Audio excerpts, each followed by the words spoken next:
Alors dans cette vidéo, je vous présente aujourd'hui une application online qui s'appelle MIT App Inventor dans sa version 2. Alors pourquoi la version 2? Parce que c'est un projet qui avait été lancé par Google, qui a été abandonné et qui est maintenant supporté, on va dire, et suivi par le MIT. Et donc cette application est disponible à l'URL ici que vous pouvez voir, appinventor.mit.edu. Alors en quoi ça consiste? Tout simplement à vous permettre de créer une application pour smartphone Android, smartphone évidemment ou tablette, de façon très facile, sans aucune ligne de code, sans connaître le développement. Alors je vous montre tout de suite comment ça marche. C'est lié à votre compte Google, donc vous faites ici sur le site Create Apps. Et vous arrivez sur cette interface. Alors ici on vous demande ici actuellement un sondage, mais on va le passer. Et donc vous pouvez voir que je suis logué ici avec une adresse Gmail et tous les projets ici qui sont actuellement vierges, mais si vous faites des projets, ils vont venir se stocker ici et vous allez pouvoir récupérer ça très facilement. Alors vous créez un nouveau projet, vous l'appelez comme vous voulez. Ici dans mon cas je vais l'appeler test. Et comment ça se présente? Vous avez ici l'affichage d'un smartphone. Vous avez ici des palettes avec dedans, vous avez tous des composants. Donc ces composants vont être divers et variés. Vous pouvez voir qu'ici c'est tout ce qui est user interface. Alors ce qui est intéressant aussi, c'est que c'est en anglais, mais vous pouvez passer ça en français, ce qui va permettre à ceux qui sont pas à l'aise avec la langue de Shakespeare, d'avoir tout les contrôles en français et même au niveau des blocs. Ensuite vous allez voir.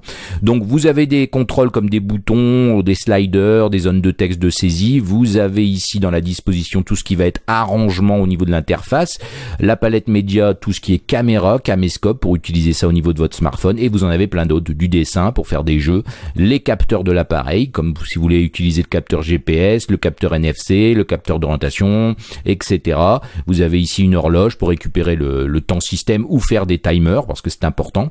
Au niveau social, vous avez pas mal de choses, vous pouvez interagir avec votre téléphone, ici comme l'appel téléphonique, ou interagir avec les SMS reçus, etc.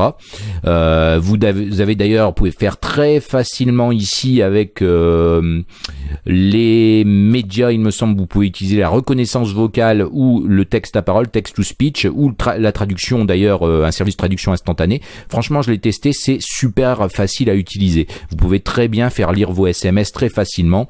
Vous avez aussi du stockage possible avec des fichiers ou des bases de données comme TinyDB, TinyWebDB, ou même les contrôles fusion de table. Donc ça, c'est les applications du Google Drive qui vous permettent en fait de gérer des applications online, enfin des données online avec votre application. Au niveau connectivité, vous avez ici le Bluetooth, vous avez plein de composants, donc je vais pas rentrer dans le détail parce qu'il faudrait faire un cours, mais vous allez voir, pour ceux qui sont assez à l'aise avec l'informatique, c'est très simple de l'utiliser. Vous avez aussi un composant expérimental ici qui est FirebaseDB, qui est en fait une base de données gratuite jusqu'à une certaine limite, mais vous allez pouvoir l'utiliser aussi. Des extensions, vous pouvez ajouter encore d'autres composants dedans. Alors comment ça va marcher? Je vais vous montrer un exemple très rapidement.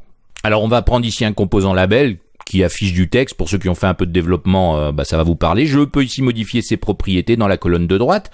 Par exemple, passer ici sa taille à 25. Je peux remplir le composant sur le parent, remplir le parent. On peut voir que ça prend toute la largeur de l'écran. Et ici, au niveau du centre, je peux centrer le texte sans aucun souci. Donc on peut voir que les composants sont ici, leurs propriétés sont à droite. Donc là, je vais vider le texte pour faire une application très simple. Je vais mettre ici un bouton en dessous. Je vais faire pareil. Je vais remplir le parent par exemple, et ici on va lui mettre en propriété de texte affiché par exemple, peu importe. Donc là j'ai une application qui fait rien. Comment ça va fonctionner au niveau du code? C'est des blocs en fait, tout simplement. Donc ici vous avez les propriétés des composants, tous les composants sont utilisables là, et ensuite pour faire une action à votre application, vous allez au niveau des blocs. Alors ça rappelle Scratch pour ceux qui connaissent, c'est le même principe. Et vous avez ici vos composants, vous avez des blocs incorporés qui vont vous permettre par exemple d'afficher du texte, faire des opérations mathématiques, arithmétiques, des blocs logiques pour envoyer vrai ou faux, égal et ou, des blocs de contrôle avec des conditions, avec des boucles, les variables si vous voulez initialiser des variables. Bon, et ici les événements, les événements et les propriétés liées aux composants. Donc par exemple ici si je prends mon bouton, j'ai ici en orangé tout ce qui va être événement. Donc je vais pouvoir par exemple choisir le clic. J'en ai plein d'autres, focus reçu, focus perdu, enfoncé, bouton retiré. En vert vous avez les propriétés. Donc je vais prendre ici Quand bouton un clic, qu'est-ce que je vais faire? Je vais prendre ici une propriété, mettre mon label 1, et là, je vais choisir sa propriété, texte, et je vais aller chercher un bloc incorporé de texte, et je vais lui faire afficher, par exemple, le Hello World, qui est quelque chose d'assez fréquent quand on démarre quelque chose. Et là, comment tester son application? Vous avez plusieurs possibilités. Soit vous connectez en USB avec un câble, soit vous utilisez un émulateur, soit vous avez le compagnon AI qui va vous donner un flash code. En fait, tout simplement, il faudra sur votre smartphone mettre une application qui s'appelle le compagnon, qui est disponible sur le store. Vous flashez et vous allez en direct le résultat. Évidemment, vous pouvez au niveau de construire, créer carrément ici un APK et le récupérer sur votre ordi. Donc c'est relativement simple. Et dans le cadre où vous voulez utiliser l'émulateur ou l'USB, il vous faudra l'AI Starter.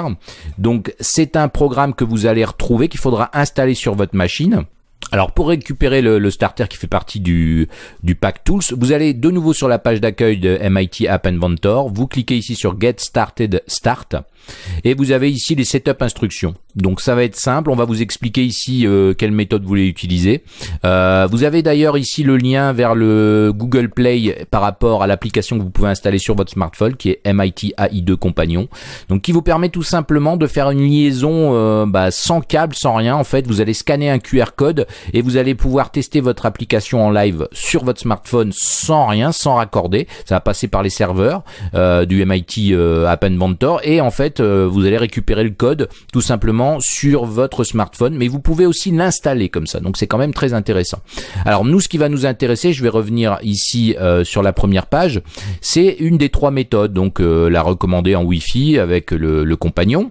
Ensuite vous avez ici, si vous n'avez pas de terminal Android, ou ici si vous voulez le connecter avec un câble USB. Donc là on va utiliser l'émulateur, évidemment je n'ai pas, admettons, de smartphone Android. Vous installez ici les tools qui vont être ici pour Mac, pour Windows ou pour Linux, vous cliquez et sur la page vous avez ici l'installeur et vous installez ici MIT App Inventor Tools. Donc une fois installé, évidemment vous le lancez. Moi je l'ai déjà fait et on lance l'AI Starter et on peut voir ici qu'on a une fenêtre en ligne de commande avec l'émulateur, enfin pas l'émulateur, pardon, le serveur ici qui va être géré. Tout simplement, on n'a pas besoin de trop comprendre les choses. C'est vraiment fait pour ceux qui débutent. Donc ensuite, si je retourne au niveau d'MIT, si je veux tester mon application, maintenant je vais faire Connect Emulator et là on va devoir patienter le temps que l'émulateur s'ouvre. Alors c'est pas très rapide, mais pour ceux qui n'ont pas de smartphone Android, vous pouvez voir que du coup c'est possible de développer des applications sans avoir de terminal Android ou une tablette. Et puis là l'avantage c'est que vous pouvez tester en live, vous allez voir, c'est très intéressant. Donc on va pouvoir tester notre petite application qui est très simple, un bouton, quand on clique on affiche Hello World dans le label qu'on a placé. Vous pouvez voir que c'est enfantin, c'est basé, c'est aussi simple que Scratch. J'étais très sceptique quand je l'ai essayé la première fois, je me suis dit bon ça ressemble à Scratch, c'est pour les enfants, et effectivement c'est aussi simple que Scratch, mais on peut aller quand même bien loin parce qu'on peut faire des applications de dessin, on peut faire des applications avec la caméra, on peut faire des applications de géologue, on peut faire vraiment plein de choses, on peut utiliser l'app starter, l'activity starter pour lancer et faire la jonction avec des applications sur le smartphone. Enfin il y a plein de possibilités et les bases de données évidemment, vous avez tout ce qu'il faut. Donc voilà, on peut voir ici que l'émulateur est lancé, je vais cliquer sur le bouton afficher et on peut voir que ça affiche bien Hello World. Alors c'est très simple à utiliser. Alors ce qui va être bien, c'est qu'on va pouvoir par exemple faire ça en temps réel, modifier le design et on va voir tout de suite ce qui se passe. Donc je vais modifier ici ma mise en page pour avoir l'émulateur ici sur la droite et ma page web à gauche. Voilà.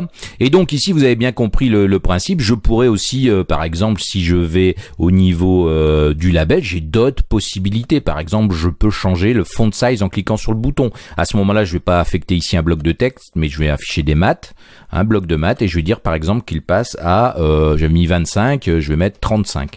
Et là on va mettre bonjour à la place d'hello, qu'on voit bien le changement. Si je clique, j'ai bien bonjour avec une taille supérieure. Et si je retourne dans la partie designer, je peux ici faire tout ce que je veux. Je peux rajouter des labels, je peux rajouter des listes. Il y a vraiment beaucoup de choses. Par exemple ici un list view. Je peux par exemple ici prendre la hauteur sur fil par exemple pour qu'il remplit tout le smartphone. Et on peut voir que j'ai bien ça ici. Et ici on a des éléments. Donc je vais mettre par exemple A, virgule B, virgule C, virgule D. copier, voilà, et on a ici les éléments, vous allez voir, qui se mettent à l'écran, je peux les sélectionner, je pourrais faire des actions tout simplement dans ma partie bloc. Imaginons ici que je prends mon list view, after picking, alors je suis reparti en anglais, par contre, oui, j'avais fait un changement, excusez-moi, donc pour partir en anglais, en français, évidemment, vous êtes menu français, mais par exemple ici, je vais tout simplement ici prendre le label et dire que le label, alors qu'est-ce qu'on peut faire? On va prendre le texte et on va dire qu'on prend la sélection, donc tout simplement ici list view 1, et je vais choisir la sélection. Et si je clique maintenant, on peut voir que j'ai C, A, B, D. Enfin voilà. Donc vous pouvez voir que c'est super simple à utiliser. C'est vraiment quelque chose que je vous encourage pour ceux qui ont envie de se tester au développement d'applications pour Android ou même des petits jeux, ça marche aussi. Allez voir ça d'un peu plus près parce que ça fonctionne vraiment très bien et c'est très facile à utiliser. Donc voilà, n'hésitez pas à mettre un petit pouce bleu sur la vidéo si ça vous plaît. Si vous n'êtes pas abonné, faites-le au plus vite, vous serez informé comme ça de toutes les nouvelles vidéos et astuces. Et moi je vous dis à bientôt pour une prochaine vidéo.